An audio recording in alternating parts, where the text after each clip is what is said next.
भाई साहब, मैं फिर कह रहा, मैं किसी व्यक्ति का विरोध नहीं कर रहा।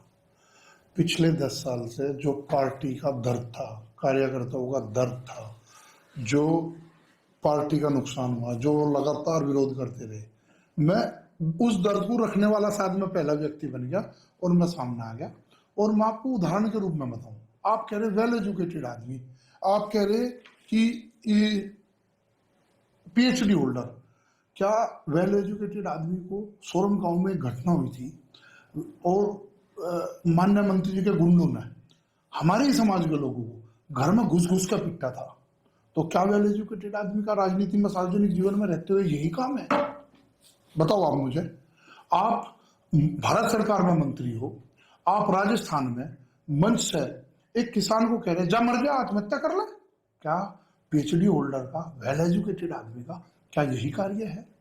आप मुरादाबाद में सार्वजनिक मंच से, पार्टी के मंच से आप एक किसान नेता को ये कह रहे हैं चल जितना बड़ा तेरा संगठन है इतने लोग तो मेरे घर हुक्का भरे, तो आप उस नेता का भी अपमान कर रहे और जो लोग आपके घर बैठते हैं आप उन्हें भी हुक्का भरने वाले बता रहे। तो ऐसी बहुत सारी घटनाएं हैं। जैसे मैं आपको एक घटना और बता दूं जी, पीएचडी होल्डर की। बड़ौत में जाट समाज का किसी एक कार्यक्रम था, ठीक है, उसमें ये कहा कि भाई किसान तो हम ही लगे, होर्दे हमारी रयासी है, ठीक है। उससे आप भारत सरकार में मंत्री हो, ताकतवर आदमी हो, जिम्मेदार आदमी हो, उससे समाज का इतना बड़ा नुकसान हुआ है। हमारे जाट समाज से हर समाज ने उस बयान के बाद, इनके तो जिम्मेदार लोग ऐसी बात करते हैं, हर समाज ने हमारे से दूरी बना ली और उसका हमें खामियाजा समाज के रूप में ये भुगतना पड़ा। हमारे बहुत सारे भाई ग्राम प्रधानी हार गए, हमारे बहुत सारे भाई जिला पंचायत के चुनाव हार गए, हमारे बहुत सारे भाई प्रमुखी के चुनाव हार गए।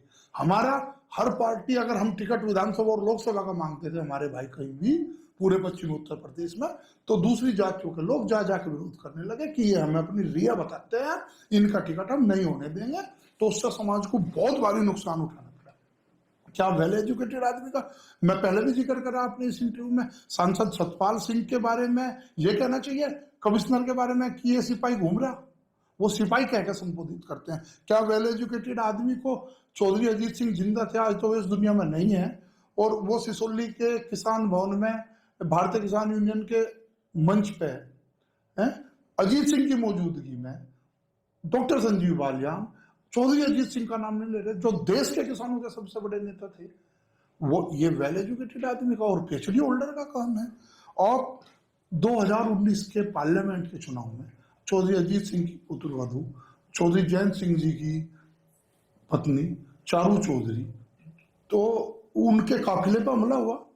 एक घटना नहीं है, अपने ही गांव के पार्टी ने टिकट डिक्लेयर कर दिया, प्रदीप कश्यप या उसके किसी परिवार से, वो वर्तमान का उस समय का जिला पंचायत सदस्य था, इन्होंने अपने ही गांव के उस व्यक्ति को जबरन डिक्लेयर होने के बाद सूची में नाम बदलवाया, और सूची में नाम बदलवाने के बाद फिर उस परिवार को पर चुनाव नहीं लड़ने दिया। वो आज भी वही है, इन्हीं के गांव का है, कहें तो वो दे दें।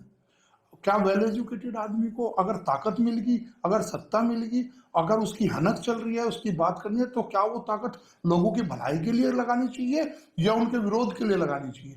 इन्होंने, मैं आपको एक उदाहरण देता हूँ, एक बहुत बड़ी घटना है हरियाणा की, नफे सिंह राठी नल्लो के प्रदेश अध्यक्ष रहे, उनकी शायद हत्या भी होगी, उनके आपस में अब कोई पारिवारिक गैंगवार चल रही, उस झगड़े में उत्तर प्रदेश का कोई रोल नहीं है। इन्होंने पूरे उत्तर प्रदेश को, नेशनल चैनलों पर वो घटना चली, न्यूज चैनलों पर चली, इन्होंने अपने लोकसभा क्षेत्र के तितावी थाने में और उस झगड़े में एक फर्जी मुकदमा दर्ज कराने के का काम करा। उस मुकदमे की दर्ज होने से उत्तर प्रदेश की पुलिस वहां गई, वहां जाने के बाद उसका विरोध हुआ, उसका विरोध के बाद वो एक नेशनल न्यूज बनी। इन्होंने पूरा मुजफ्फरनगर को बदनाम करने का काम करा। क्या ये वेल एजुकेटेड आदमी का काम है? क्या ये वेल एजुकेटेड आदमी का काम है कि आप अपने कार्य गिनाओ ना? आप ये कहते हो कि नहीं, मैं आपसे सवाल करूंगा, 10 साल केंद्रीय मंत्री रहे,